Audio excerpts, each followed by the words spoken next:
কি স্যার, আবার গাড়ি খারাপ? কেন এসব ফালতু গাড়ি চালান? একটা নতুন গাড়ি নিয়ে নিন না। দেখো, আমার জন্য এরকম ভাঙা গাড়ি যথেষ্ট। আগে এটা বলো, এত তাড়া কিসের যেটা টেলিফোনে বলতে পারলে না? এখানে ডাকার কি দরকার ছিল? জানো আমি মিটিংয়ে ছিলাম। স্যার, আমি ক্লাবে ডিউটি করছিলাম, তখনই ওখানে একজন লোক এলো। অদ্ভুত রকমের ছিল, নিজেকেও কর্নেল বাঞ্জারা বলছিল। ওই লোকটাকে আমি প্রথমবার দেখলাম স্যার, কর্নেল বাঞ্জারা। কিন্তু ও অন্য কেউ ছিল স্যার। ও নাচ দেখার শুধু নাটক করছিল স্যার, শুধু নাটক ছিল। কোনো অন্য ধান্দাতে, কারণ ও বারবার ঘড়িটার দিকে দেখছিল, বারবার। আমার সন্দেহ ঠিক ছিল স্যার। কিছুক্ষণ পর ওখানে একটা লোক এলো, ওর হাতে একটা ব্রিফকেস ছিল। কর্নেল যেই ওই লোকটাকে দেখলো, ওরা দুজনে চোখে চোখে একটা ইশারা করলো, আর কর্নেল একটা কোণে গিয়ে দাঁড়িয়ে পড়ল।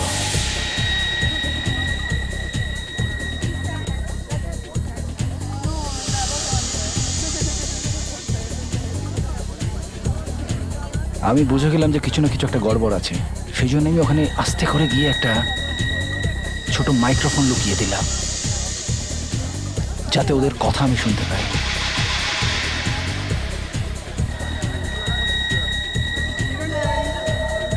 দে তাড়াতাড়ি ব্যাগ দে।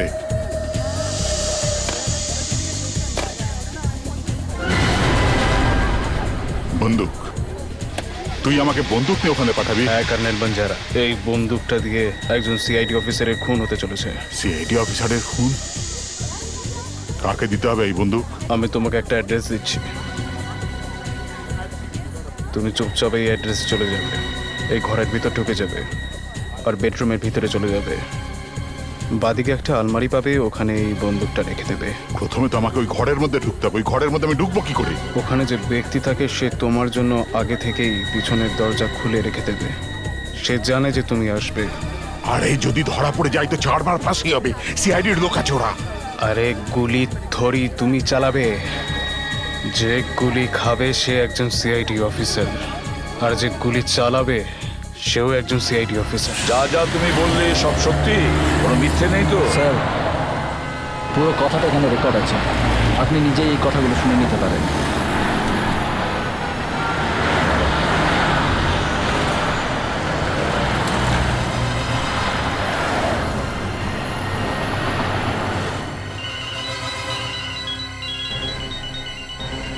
এসিপি স্যারের ফোন। উনি তো মিটিংয়ে ছিলেন না? Yes sir. 1 ঘন্টার মধ্যে সিআইডির সমস্ত অফিসাররা বিরোধে যেন হাজির হয়। Yes sir. Sure sir. ACP sir 1 ঘন্টার মধ্যে সবাইকে বিউরোতে ডেকেছেন। আজকে সন্ধ্যের জন্য অভিনন্দন, আর ওই যে ডিনার হওয়ার কথা ছিল ওর জন্য অভিনন্দন। এসিপি স্যার জানতে পারেন কি করে যে আমরা আজকে একটু বাইরে খেতে যাব বা আনন্দ করতে যাব? হ্যাঁ ওই দেখো, চিনতে পারছো? হ্যাঁ, ও তো অভিজিৎ সাওয়ান্ত, ইন্ডিয়ার নাম্বার 1 অভিজিৎ সাওয়ান্ত। ওই একজন অভিজিৎ, আর এই একজন অভিজিৎ। ও সবাইকে অটোগ্রাফ দিচ্ছে, ওর জীবনে আনন্দে ভরা, হাসছে। আর একজন রাত 8টার সময় আবার ডিউটিতে যাচ্ছে।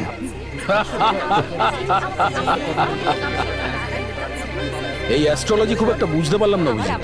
নাম যখন একই, তখন লাইফটাও একই রকম হওয়া উচিত ছিল, তাই না? ভাগ্যরেখার কাছে হেরে গেলাম বন্ধু। আর বিউরোতে কিছু একটা প্রবলেম হয়েছে। স্যারের মুড শুনে মনে হলো কিছু একটা হয়েছে। অভিজিৎ, আপনার শো ইয়ারো কবে আসছে? রবিবার 19 জুন ঠিক রাত 8টায়। আমার কনসার্ট ইয়ারও দেখতে কেউ ভুলবেন না। অনেকদিন পর মনে হচ্ছে আমরা যেন প্যারেডে দাঁড়িয়ে আছি।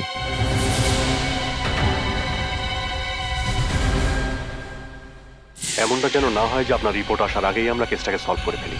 কি ব্যাপার অভিজিৎ? আমি ঠিকই বলছি।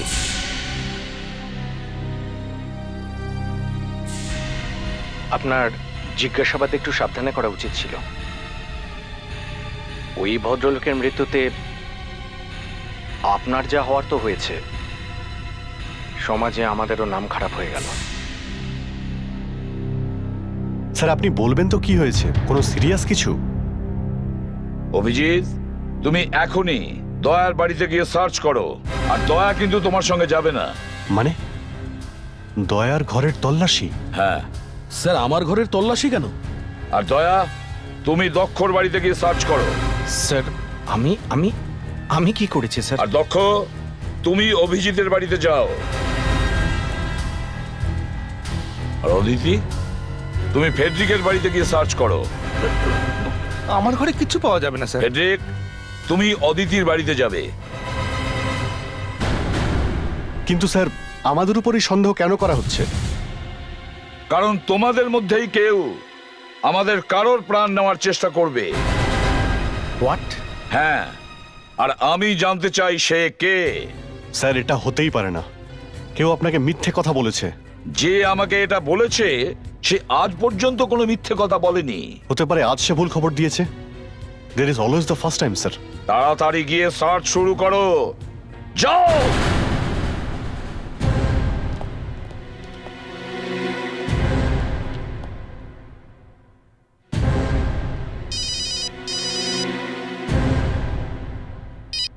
ACB Pradyuman here. আমি ডক্টর সৌরভ জীবনদান হসপিটাল থেকে বলছি স্যার। অভিজিৎ সামন্ত যে ইন্ডিয়ান আইডল হয়েছে, ও এক্ষুনি এখানে একটা মেয়েকে খুন করেছে স্যার। অভিজিৎ সাওয়ান্ত?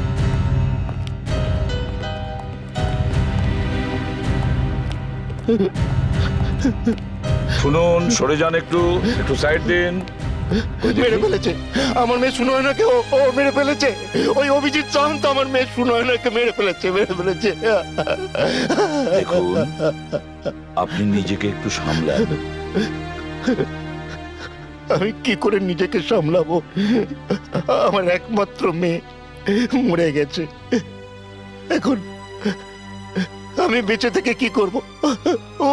ওই অভিজিৎ সামন্তকে বলুন আমাকেও মেরে ফেলতে।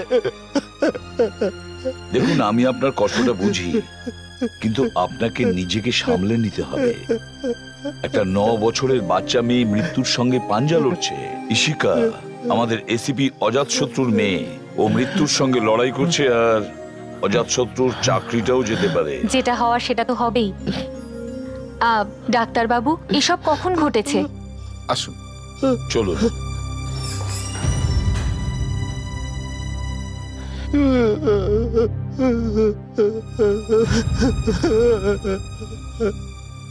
আচ্ছা, এটা কখন হয়েছে? প্রায় 9টার সময় অভিজিৎ সামন্ত সুনয়নার সঙ্গে দেখা করতে এলো আর ওর খুন করে চলে গেল। আমারই ভুল ছিল। আমি অভিজিৎ সামন্তকে এখানে ডেকে নিয়ে এসেছিলাম। আপনি ডেকেছিলেন কেন? স্যার, আমার মেয়ে লাস্ট স্টেজে ছিল, ওর ব্লাড ক্যান্সার হয়েছিল। ও একবার অভিজিৎ সামন্তের সঙ্গে দেখা করতে চেয়েছিল। আমি কি করে জানবো যে আমি মেয়ের জন্য খুশি নয়, মৃত্যুকে ডেকে আনছি? ও সুনয়নার সঙ্গে এখানে কতক্ষণ ছিল? 5 মিনিটের মতো ছিল। ও নিজের অটোগ্রাফ ওই কার্ডে ছেড়ে দিয়ে গেছে। ওই দেখুন, ওই অটোগ্রাফ কার্ডে আছে। হ্যাঁ স্যার। সুনয়না মারা গেছে এটা আপনারা কখন জানলেন? ওই ধরুন 5 মিনিট পর। আমরা যখন বাইরে অভিজিৎ সামন্তের সম্পর্কে কথা বলছি, তখন ভেতর থেকে একটা চিৎকার এলো, আর আমি দৌড়ে ঘরে ঢুকে দেখলাম আমার মেয়ে। কিন্তু আপনি কি করে জানলেন যে অভিজিৎ সাওয়ান্তি ওনাকে মেরেছে? যখন চিৎকার শুনে সিস্টার ভেতরে এলো আর এসে তাকিয়ে দেখলো ওই লাল রঙের নব অফ হয়ে রয়েছে, যেটা থেকে আমার মেয়ের অক্সিজেন সাপ্লাই হতো। ও তো আমার মেয়ের শ্বাসই বন্ধ করে দিল।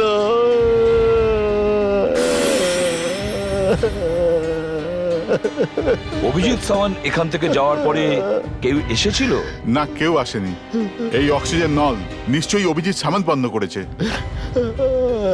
ডক্টর অঞ্জলিকা, যদি এই নব অভিজিৎ সাওয়ান্ত বন্ধ করে থাকে, তাহলে নবের ওপরে ওর আঙ্গুলের ছাপ থাকবে। ওই ফিঙ্গারপ্রিন্টস আর কার্ডের উপর যে ফিঙ্গারপ্রিন্টস আছে, দুটো ম্যাচ করে দেখুন। হ্যাঁ স্যার। বীরেন বাবু, যদি অভিজিৎ সাওয়ান্তের ফিঙ্গারপ্রিন্ট ম্যাচ করে যায়, তাহলে এই ইন্ডিয়ান আইডলকে আমরা ছাড়বো না। অভিজিৎ। ইয়েস। আরে আপনি এসিপি প্রদ্যুমান তো? হ্যাঁ। আমি আপনার অনেক বড় ফ্যান। আর তুমিও খুব ভালো গান গাও। থ্যাংক ইউ দুনিয়ার লোক তোমার fan. Thank you so much sir. Abhijit, হ্যাঁ, আমি তোমাকে কিছু জিজ্ঞাসা করতে চাই। আচ্ছা, তুমি কি সুনয়না নামে কোনো মেয়েকে চেনো?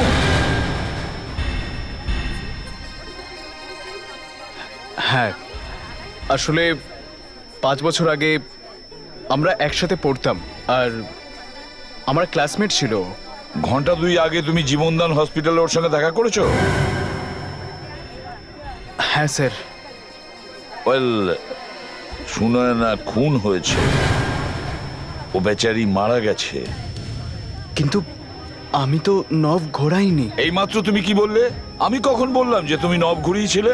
ও তো বেচারি অক্সিজেন না পাওয়ার কারণে মারা গেছে। কিন্তু আমি তো, হে ভগবান, এ কি হয়ে গেল? এখন আফসোস করে কোনো লাভ নেই, বুঝলে? তোমাকে সুনয়নার খুনের অপরাধে গ্রেপ্তার করা হলো। আমি কারুর খুন করিনি, আমি কিচ্ছু করিনি স্যার। হ্যাঁ, সেটা তো আমরা জানতেই পেরে যাব।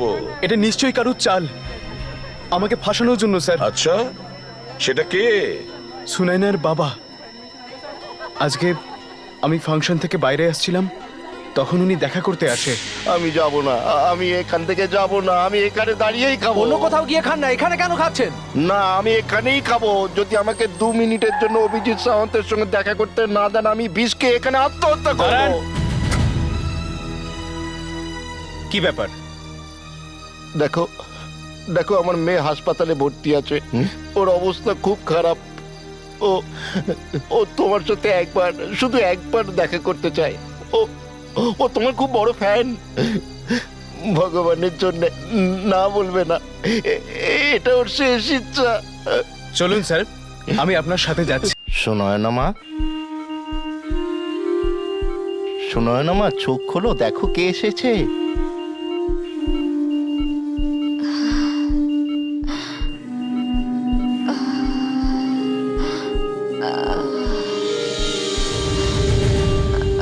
সুনাইনা,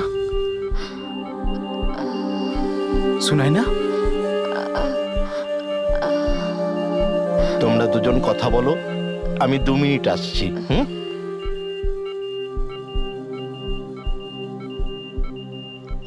সুনাইনা, এটা কি হয়ে গেল তোমার? তুমি তো ঠিকঠাকই ছিলে। আমার মনে হয়েছিল হয়তো হয়তো তুমি আসবে না। আমি যদি আগে জানতাম যে তুমি, তাহলে আমি দৌড়ে চলে আসতাম। সুনাইনা, আমি আমি তোমার টিভিতে দেখেছি, অনেক নাম হয়েছে তোমার। Abhijit, Indian idol. তুমি আমাকে যে কোনো সময় ডাকতে পারতে। অভিজিৎ, হ্যাঁ, আমি আমি তোমার হাতে মরতে চাই। এসব এসব কি বলছো? আমার আমার লিউকেমিয়া হয়েছে, লাস্ট স্টেজ, কিন্তু মৃত্যু আসছে না। খুব কষ্ট পাচ্ছি। আমার আমার বাঁচার কোনো আশা নেই। আমি তোমার হাতেই মরতে চাই। না সুনাইনা, আমি খুন করতে পারবো না। তোমায় তোমায় কিছু করতে হবে না। শুধু শুধু ওই লাল নবটা দেখো, ওটা অক্সিজেন নব। শুধু ওটা ঘুরিয়ে দাও। না, আমি করব না। আমায় সাহায্য করো অভিজিৎ, আমি খুব কষ্টে আছি। কেউ আমার কোনো কথা শুনছে না। আমি চলে যাচ্ছি সুনাইনা। প্লিজ অভিজিৎ, প্লিজ ওই নবটা ঘুরিয়ে দাও, আমাকে মুক্তি দাও। খুব কষ্ট হচ্ছে আমার, দিনরাত ছটফট করছি। প্লিজ প্লিজ অক্সিজেন বন্ধ করো, please.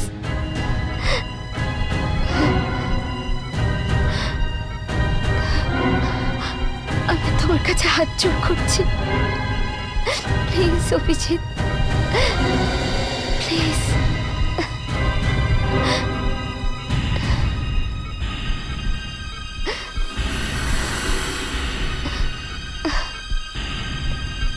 You Abhijit, thank you.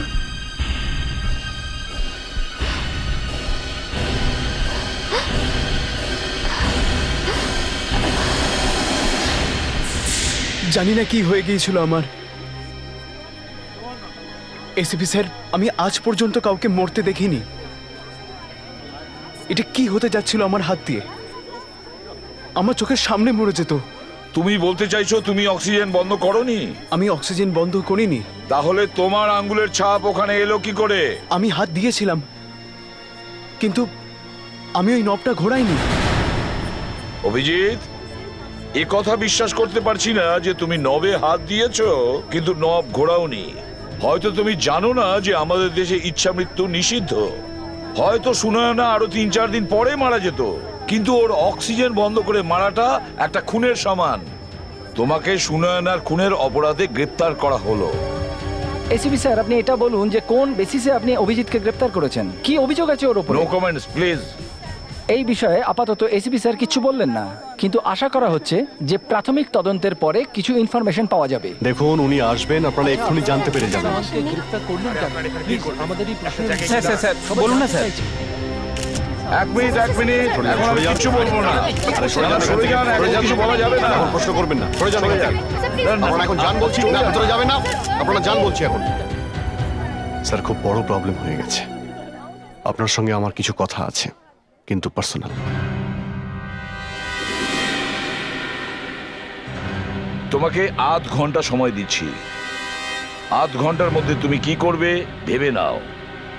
সবটাই সত্যি বলবে নাকি কোনো গল্প শোনাবে? আমি তো আপনাকে সব সত্যি বলে দিয়েছি এসিপি স্যার। আচ্ছা, ফ্রেডরিক, এর সঙ্গে থাকো। Yes sir. হ্যাঁ অভিজিৎ। স্যার, খুব বড় একটা প্রবলেম হয়ে গেছে। ফ্রেডরিক, কি হয়েছে? কিছু না স্যার, আমি ওনাকে বলতেই যাচ্ছিলাম যে সত্যিটা বলে দিন। ঠিক আছে। হ্যাঁ, সার্চ করে কিছু পেয়েছো? স্যার, আমরা 3 জন তো তল্লাশি নিয়ে ফিরে এসেছি, কিন্তু দয়া আর দক্ষ এখনো আসেনি স্যার।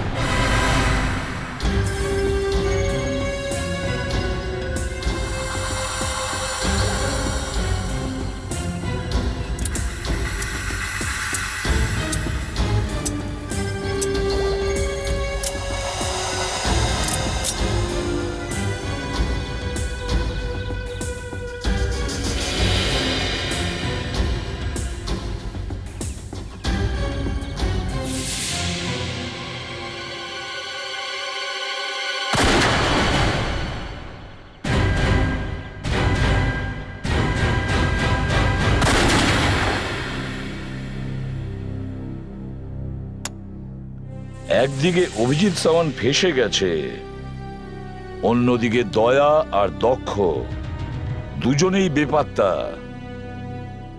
সিআইডির খুব খারাপ সময় চলছে। এটা আবার হয়নি তো?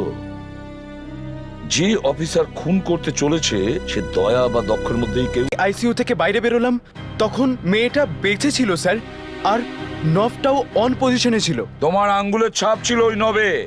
সব ওনার প্ল্যান ছিল আমাকে ফাঁসানোর। কিন্তু ওনার কাছে প্রমাণ আছে আর তোমার কাছে কিচ্ছু নেই। আমি ওই নবটা ঘোরাইনি স্যার। আমি আমার গানের দিব্যি খেয়ে বলছি স্যার, আমি সুনয়নার খুন করিনি। আমি সুনয়নাকে মারিনি স্যার, মারিনি আমি।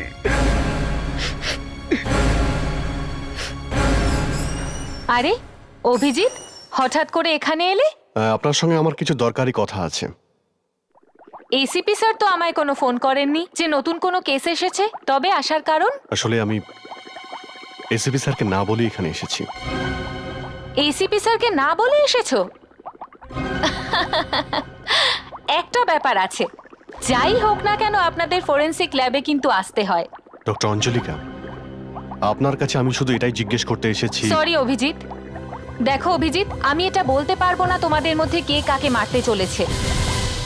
আপনি কি করে জানতে পারলেন যে এমন কিছু? আমি বলেছিলাম না অভিজিৎ, আমি তোমাদের থেকে ভালো ডিটেকটিভ।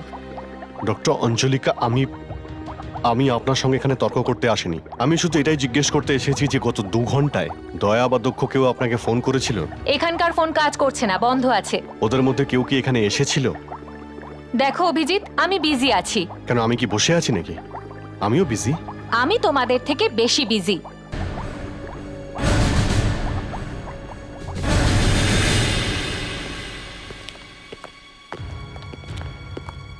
এক্সকিউজ মি, এক মিনিট। ইয়েস আপনি ডক্টর অঞ্জলিকার নতুন অ্যাসিস্ট্যান্ট না? হ্যাঁ স্যার, আমি রিসার্চ ডিপার্টমেন্টে আছি। রিসার্চ ডিপার্টমেন্টে? Very good, nice meeting you. আমি সিনিয়র ইন্সপেক্টর অভিজিৎ। ও, আপনি আমাকে চেনেন? আপনি আমি প্রতিমা। প্রতিমা? বাহ, নামটা বেশ সুন্দর। প্রতিমা দেবী? আপনি প্রতিমাজি কেন বলছেন? প্রতিমাতেই কাজ হয়ে যাবে।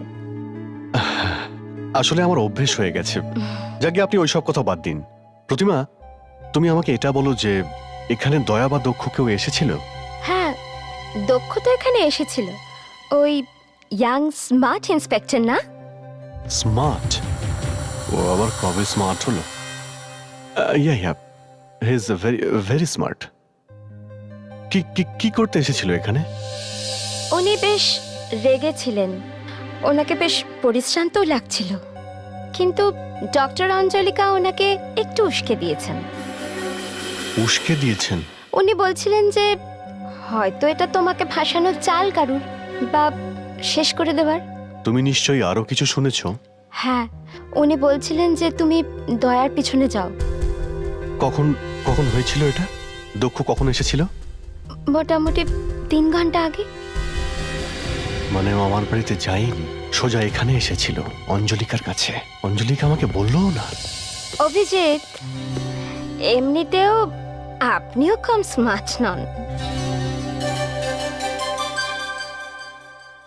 আমি এই মুহূর্তে দাঁড়িয়ে আছি সিআইডি ব্যুরোতে। সুনায়না হত্যাকাণ্ডতে একটা নতুন মোড় সামনে এসছে। সিআইডি এটা দাবি করেছে যে অভিজিৎ সামন্তের বিরুদ্ধে তাদের হাতে উপযুক্ত প্রমাণ আছে। কি সেই প্রমাণ? আসুন জেনে নি সিআইডির এসিপির থেকে। এসিপি স্যার, আপনার কি মনে হয় যে অভিজিৎ সামন্তের বিরুদ্ধে কোনো ষড়যন্ত্র করা হয়েছে? দেখুন, এক্ষুনি ঠিক করে কিছু বলা যাচ্ছে না। আমি শুধু এটা বলতে পারি আমাদের কাছে যথেষ্ট প্রমাণ আছে।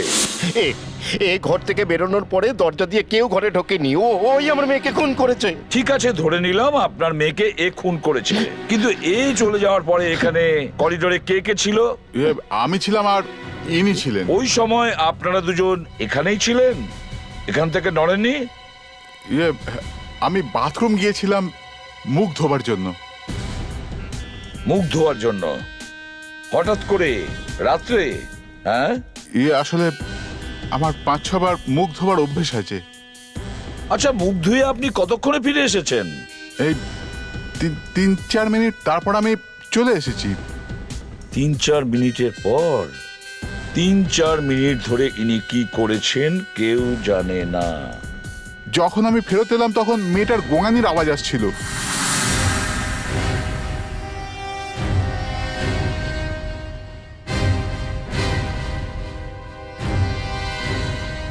এসিপি সাহেব, আপনি আমার দিকে এমন করে দেখছেন কেন?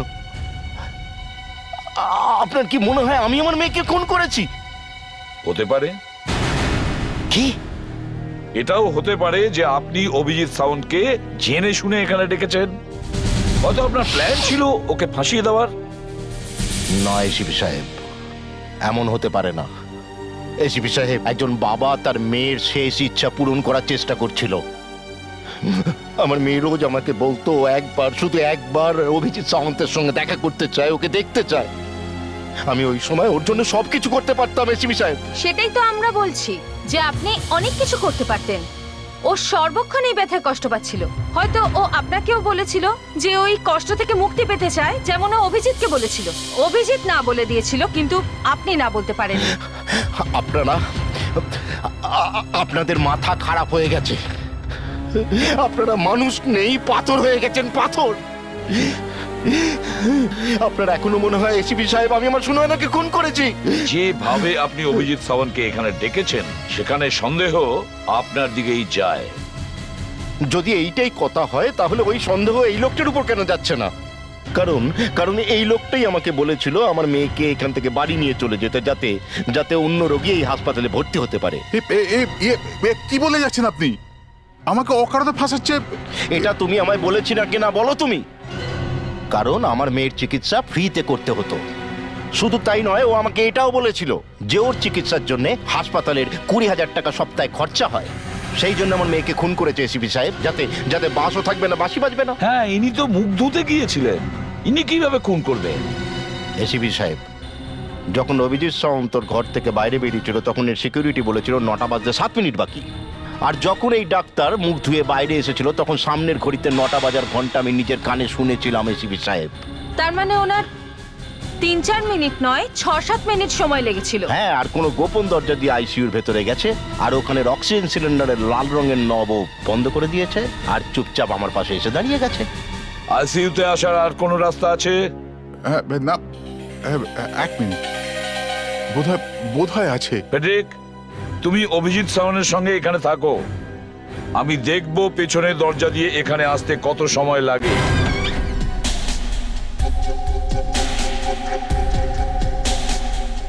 বাড়িটাকে তো তছনছ করে দিয়ে গেছে। আমার তো মনে হচ্ছে এখানে মারামারি হয়েছে।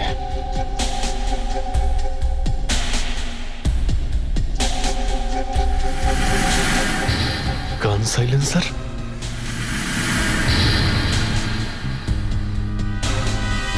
এটা একদম নতুন, মেড ইন হল্যান্ড। এত দামি সাইলেন্সার দক্ষের কাছে কি করে এলো? তার মানে এসিবি স্যার যে খবরটা পেয়েছিল তাতে কিছুটা সত্যি নিশ্চয়ই রয়েছে। সেটা আবার দুঃখ নয় তো যে দয়াকে মারতে চাইছে? আসুন স্যার, আসুন। আরে অভিজিৎ স্যার, আপনি? স্যার, ভালো হয়েছে আপনি এসে গেছেন। আরে মাসি, সব কি কি হয়েছিল এখানে? দয়া স্যার আর দক্ষ স্যারের মধ্যে খুব খারাপ ভাবে ঝগড়া হচ্ছিল। কি দয়া আর দক্ষের মধ্যে ঝগড়া? ওরা দুজন খুব রেগেছিল। তারপর হঠাৎ দয়া স্যার ব্যাগ উঠিয়ে বাইরে পালিয়ে গেলেন। আচ্ছা মাসি, ওরা কিসে করে গেল এখান থেকে? স্যার, উনি নিজের মোটরসাইকেলে গিয়ে। ডক্টর, এটাও হতে পারে আপনি বাথরুম যানইনি, পেছনের দরজা দিয়ে আপনি ঘুরে এসে এখানে ঢোকেন, এই দরজা দিয়ে আপনি ভেতরে আসেন, ভেতরে ঢুকে আপনি অক্সিজেনের নব ঘোরান, তারপরে এই রাস্তা দিয়েই আপনি করিডোরে গিয়ে দাঁড়ান যখন ইনি আপনাকে দেখেন। সেই জন্যই তো বাথরুম থেকে আসতে আপনার 6-7 মিনিট সময় লাগে। আপনার থিওরিতে কোনো দম নেই স্যার, সমস্তই ভুল। এই দরজা দিয়ে তো কেউ ভেতরে যেতেই পারবে না। এই দেখুন, এতে ল্যাচ লক লাগানো আছে, দেখুন। একে বাইরে থেকে খুলতে গেলে চাবির দরকার হয়, আর চাবি আমার কাছে থাকে না।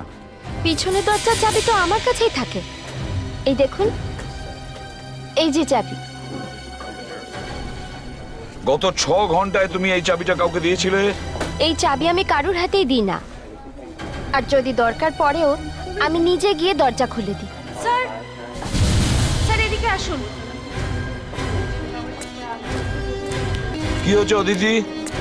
স্যার, আমি সামনের দরজা দিয়ে আইসিইউতে এলাম, আর তারপর ল্যাচ খুলে এই পেছনের দরজা দিয়ে বাইরে আসার সময় দেখলাম এই ল্যাচে কিছু একটা তেল মতো লেগে আছে। এই দেখুন, আর এখানে এই দেওয়ালে আঙুলের দাগ আছে, কারোর তেল লাগানো আঙুলের দাগ। এটার মানে হলো আমার সন্দেহই ঠিক, কেউ না কেউ এই পেছনের দরজা দিয়ে এই ভেতরের ঘরে ঢুকেছিল। হ্যাঁ স্যার, এই দেখুন, এখানে এই ল্যাচে একটা হালকা সুতো বাঁধা আছে। হ্যাঁ, সুতো বাঁধা আছে, তেল তেলে হাতের ছাপও আছে, কেউ তো একজন দাঁড়িয়ে ছিল এখানে। স্যার, হাতে তেল লাগানো থাকাটাও একটু অদ্ভুত ব্যাপার। হতে পারে যে ওর মাথায় প্রচুর তেল ছিল আর সে ভুল করে তার মাথায় হাত দিয়ে ফেলেছিল।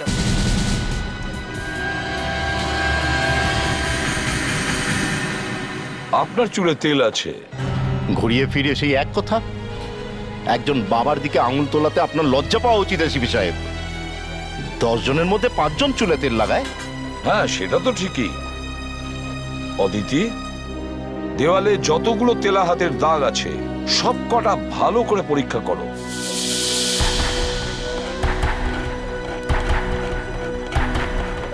অদিতি, এই হসপিটালে যে কয়জন লোক কাজ করে সবার চুলের স্যাম্পল চাই আমার। একটা বা দুটো চুলের স্যাম্পল নেবে। ডাক্তারের, বীরেন্দ্রবাবুর আর অভিজিৎ সাওয়ানের চুলের স্যাম্পল চাই আমার। ডক্টর অঞ্জলিকা চুল চেরা বিশ্লেষণ খুব ভালোই করতে পারে।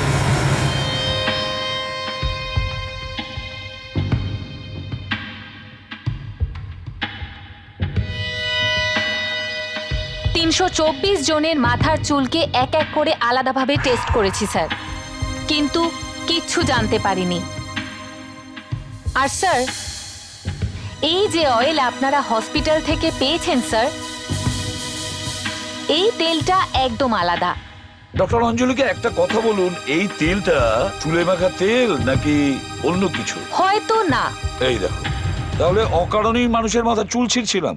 মানুষের চুলের কথা বাদ দিন স্যার, আপনারা তো ঘোড়ার লোম পর্যন্ত নিয়ে এসেছেন। এই দেখুন। ঘোড়ার চুল? আমি তো মানুষের মাথার চুল তোমাকে জোগাড় করতে বলেছিলাম। হসপিটালে ঘোড়ার চুল পেলে কোত্থেকে? ডক্টর অঞ্জলিকা, এতে আইসিইউ ডোর লেখা আছে। স্যার, এই সুতোটা আইসিইউ ডোরের ল্যাচে লাগানো ছিল। হয়তো কেউ এই সুতোটা ধরে টেনেই আইসিইউ দরজাটা খুলেছিল। দরজা ভেতর থেকে বন্ধ ছিল।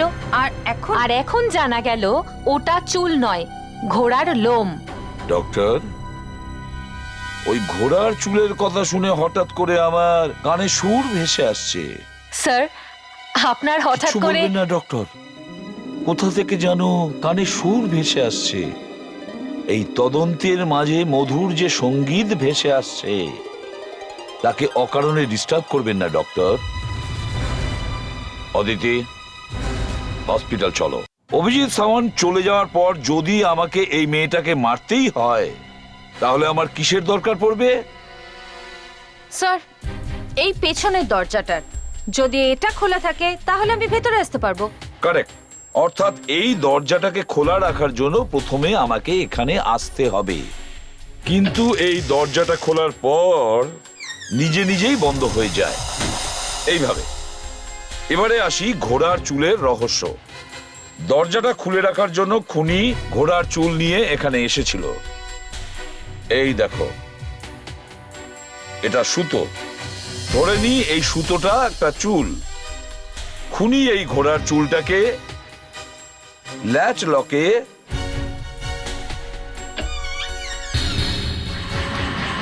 এইভাবে বাঁধে আর তারপরে দরজাটা বন্ধ করে দেয়। দেখে দরজা বন্ধ মনে হলেও বন্ধ নয়, এটা খোলা আছে। এই দেখো। আর তারপরে বুক ফুলিয়ে সামনের দরজা দিয়ে চলে যায়। কিন্তু ও বেশি দূর যেতে পারেনি, আশেপাশেই ছিল। যেই ও দেখলো অভিজিৎ মেয়েটার সঙ্গে দেখা করতে এসেছে, ও এই দরজার পেছনে এসে দাঁড়িয়ে পড়ে। আর যেই অভিজিৎ সাওয়ান্ত সামনের দরজা দিয়ে বেরিয়ে যায়, খুনি এই পেছনের দরজা দিয়ে ভেতরে ঢোকে আর এই লাল নবটা বন্ধ করে দেয়। আর সুনয়নার মৃত্যু হয়। নিজের কাজ সারার পরে খুনি এই দরজা দিয়ে ফিরে যায়, কিন্তু একটা ভুল করে যায় যাওয়ার সময়। যখন ও ঘোড়ার চুল ধরে জোরে এক টান মারে, তখন তার একটা ছোট্ট পার্ট এই ল্যাচ লকে আটকে যায়। এই কাজটা হয়তো কোনো মিউজিশিয়ান, কোনো সঙ্গীতকার করেছে, কারণ ঘোড়ার চুল সাধারণত ভায়োলিনের বইয়ের তারের জন্য ব্যবহার করা হয়। না স্যার, ভায়োলিন নিয়ে তো কেউ আসেননি এখানে। ইনফ্যাক্ট সুনয়নার সঙ্গে দেখা করতে একজনই এসেছিল। কে? নাম কি তার?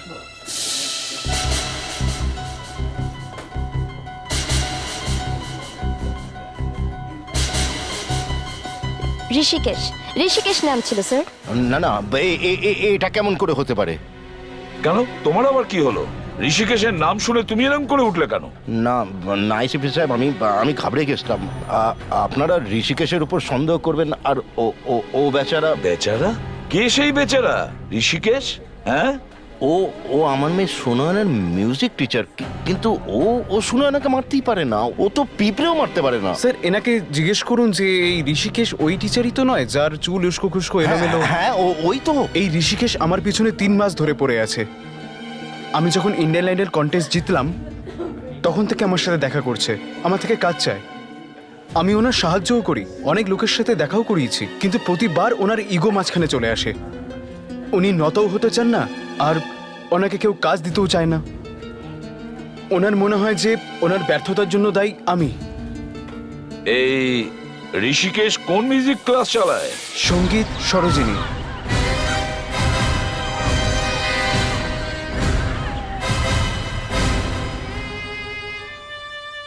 ঋষিকেশ, আগে বলুন।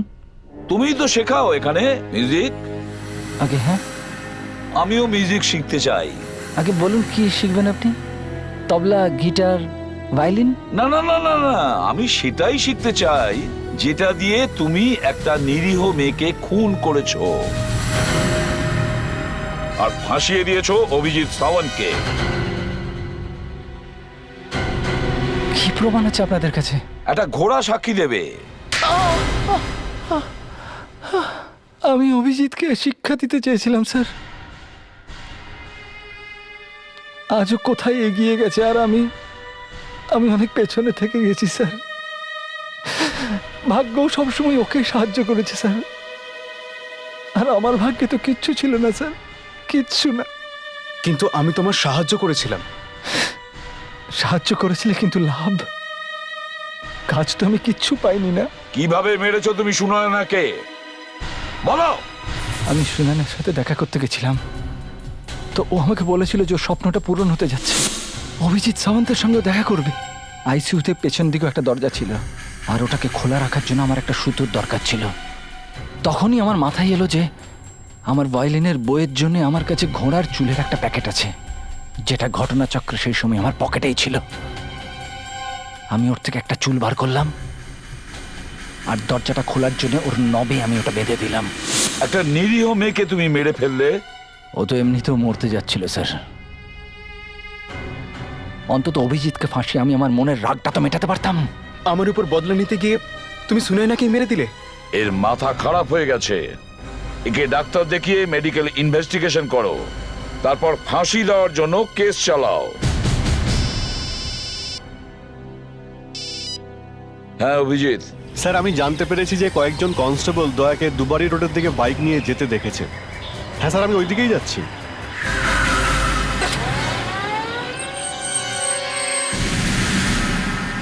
এ তো দয়ার বাইক। স্যার, হ্যাঁ স্যার একটা মেয়ে এসেছে স্যার, অবস্থা খুবই খারাপ, আপনাকে কিছু বলতে চাইছে।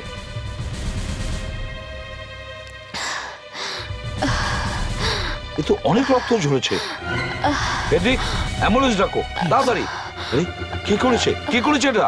হ্যাঁ হ্যাঁ বলো বলো বলো বলো কি?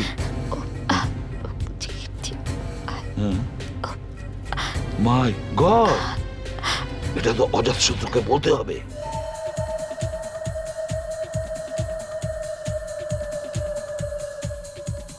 স্যার অ্যাম্বুলেন্স এখনই এসে যাবে। হ্যাঁ গুড। প্যাট্রিক, অজাতশত্রুকে ফোন করো, দেখো ওর টিমের সঙ্গে বাইরে গিয়েছিল, ফিরেছে কিনা। চিন্তা করো না, ambulance.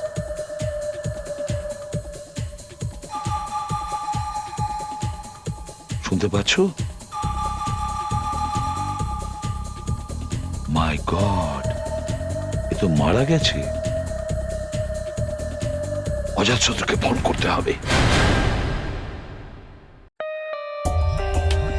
For more updates, subscribe to our channel, click the show links and enjoy watching the videos.